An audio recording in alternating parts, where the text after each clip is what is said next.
Hi viewers, welcome to our release home channel. நம்ம daily use பண்ணுற பொருட்களை எப்படிலாம் பயன்படுத்தலாம்ங்கிற ஒரு சில குறிப்புகளை தான் நம்ம இந்த வீடியோவில் நம்ம பார்க்க போகிறோம். அதுக்கு இந்த வீடியோவை நீங்கள் ஸ்கிப் பண்ணாமல் பாருங்கள். அப்போ தான் உங்களுக்கு முழுமையான விவரம் உங்களுக்கு கிடைக்கும். அதுக்கு முன்னாடி நம்ம ரிலீஸ் ஹோம் சேனலை சப்ஸ்கிரைப் பண்ணாதவங்க சப்ஸ்கிரைப் பண்ணிடுங்க. பக்கத்தில் பெல் ஐக்கானை கிளிக் பண்ணிக்கோங்க. இப்போ வீடியோக்குள்ளே போகலாம் வாங்க.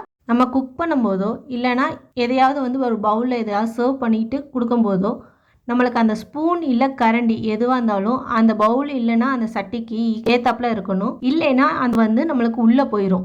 பவுலோட அந்த ஸ்பூன் சின்னமாக இருந்துச்சுன்னா இந்த மாதிரி உள்ளே போயிடும். உள்ளே போயிடுச்சா நம்ம மறுபடியும் எகெயின் எடுத்துட்டு நம்ம யூஸ் பண்ண முடியாது. வாஷ் பண்ணி தான் யூஸ் பண்ணுற மாதிரி இருக்கும். அதுக்கு இந்த மாதிரி நீங்கள் ட்ரை பண்ணி பாருங்கள். உங்களுக்கு அந்த சின்ன ஸ்பூனாக இருந்தாலும் நம்மளுக்கு அது உள்ளே போகவே போகாது. இந்த ஸ்பூனில் அந்த ஸ்பூனோட எஜ்ஜில் இந்த மாதிரி ஒரு லப்பர் பேண்ட் எடுத்து இந்த மாதிரி நல்லா போட்டுக்கோங்க. இந்த மாதிரி லப்பர் பேண்டை நல்லா ஸ்பூனில் போட்டதுக்கப்புறம் நீங்கள் வச்சு பாருங்கள். ஸ்பூன் உள்ளே போகவே போகாது. இந்த டிப்பை நீங்கள் ட்ரை பண்ணி பாருங்கள். உங்களுக்கு ரொம்ப யூஸ்ஃபுல்லாகவும் இருக்கும். இந்த டிப் உங்களுக்கு பிடிச்சிருந்துச்சுன்னா லைக் பண்ணுங்கள், சப்ஸ்கிரைப் பண்ண மறந்துடாதீங்க. நம்ம எல்லார் வீட்லேயுமே கற்பாம்பூச்சி, பல்லி, பாய்ச்சி அந்த மாதிரி நிறையா இருக்கும். அந்த மாதிரி இருக்கும்போது நம்ம ஹிட்டு வாங்கி அடிப்போம். என்னதான் ஹிட் அடித்தாலும் அது திருப்பி வந்துக்கிட்டே இருக்கும். அந்த ஹிட்டோட ஸ்மெல்லு நம்ம குழந்தைங்களுக்கு நம்மளுக்கு கூட அது கெடுதி. அதுக்கு நம்ம குழந்தைங்க இல்லாத நேரமாக பார்த்து தான் அடிக்க முடியும்.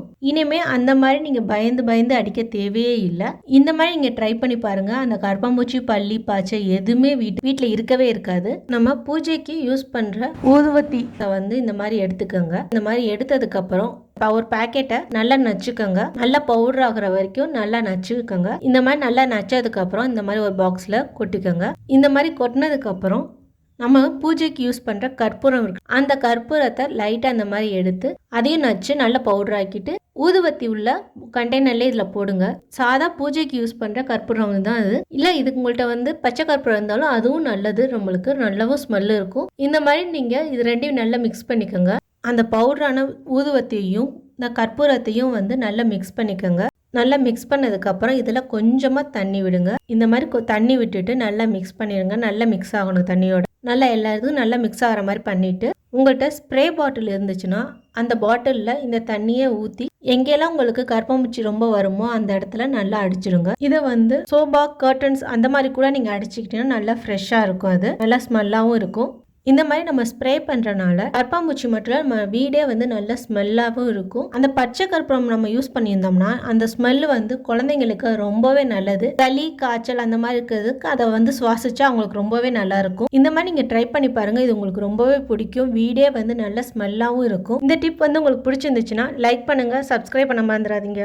நம்ம பூஜை அறையில் வைக்கிற ஊதுவத்தியாக இருக்கட்டும், கம்ப்யூட்டர் சம்பிராணியாக இருக்கட்டும், எதுவாக இருந்தாலும் நம்ம பற்ற வச்சா கொஞ்ச நேரத்திலே அது கரைஞ்சு போயிடும். அந்த கம்ப்யூட்டர் சம்பிராணி, ஊதுவத்தி எல்லாமே உங்களுக்கு ரொம்ப நேரம் நின்று எரியணும்னு நினச்சிங்கன்னா இந்த மாதிரி இங்கே ட்ரை பண்ணி பாருங்கள். அது ரெண்டுமே நல்லா ரொம்ப நேரத்துக்கு நல்லா எரியும். அது வேற ஒன்றும் இல்லை. ஊதுவத்தியில் லைட்டாக தண்ணியை இந்த மாதிரி நனைச்சிக்கோங்க. ரொம்ப நினைக்க வேணாம். லைட்டாக இந்த மாதிரி தொட்டு இந்த மாதிரி நல்லா தடவிக்கோங்க, எல்லா இடத்துலையும் படுற மாதிரி. கம்ப்யூட்டர் சாம்பிராணியும் அதே மாதிரி தண்ணியை நல்லா கையால் தொட்டு அந்த ஃபுல்லாக எல்லா இடத்துலையும் தண்ணி படுற மாதிரி நல்லா பண்ணிக்கோங்க. இந்த மாதிரி பண்ணதுக்கப்புறம் நீங்கள் பற்ற வச்சு வைங்க.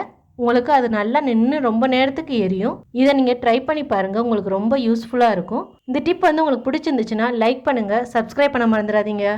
இந்த மழைக்காலம் மற்றும் குளிர்காலத்தில் மாவு புளிக்க வைக்கிறது ரொம்ப கஷ்டமாக இருக்கும். அதுக்கு இந்த மாதிரி நீங்கள் ட்ரை பண்ணி பாருங்கள். மாவு சீக்கிரமாகவே புளிச்சிரும். மாவு அரைச்சதுக்கப்புறம் மாவில் உப்பு போட்டுட்டு மாவை நல்லா கரைச்சி கை விட்டு நல்லா கரைங்க. இந்த மாதிரி கையை விட்டு நல்லா கரைச்சதுக்கப்புறம் ஒரு அகலமான தட்டு இல்லைன்னா பாத்திரம் ஏதாவது எடுத்து அதில் சுடுதண்ணி ஊற்றிக்கோங்க. நல்லா சூடான தண்ணியை ஊற்றிட்டு அது மேலே மாவு ஊற்றிருக்க வச்சுருக்க பாத்திரத்தை வைங்க. இந்த மாதிரி வச்சதுக்கப்புறம் அது மேலே நல்ல கனமான துணி இல்லை பழைய பெட்ஷீட்டை வச்சு இந்த மாதிரி நல்லா டைட்டாக க்ளோஸ் பண்ணிக்கோங்க. க்ளோஸ் பண்ணிட்டீங்கன்னா நல்லா சீக்கிரமாகவே புளிச்சிரும். மாவு சூடான தண்ணியில் நீங்கள் வைக்கும்போது மாவு சீக்கிரமாகவே புளிச்சிரும். இந்த டிப் உங்களுக்கு பிடிச்சிருந்துச்சுன்னா லைக் பண்ணுங்கள், சப்ஸ்கிரைப் பண்ண மறந்துடாதீங்க.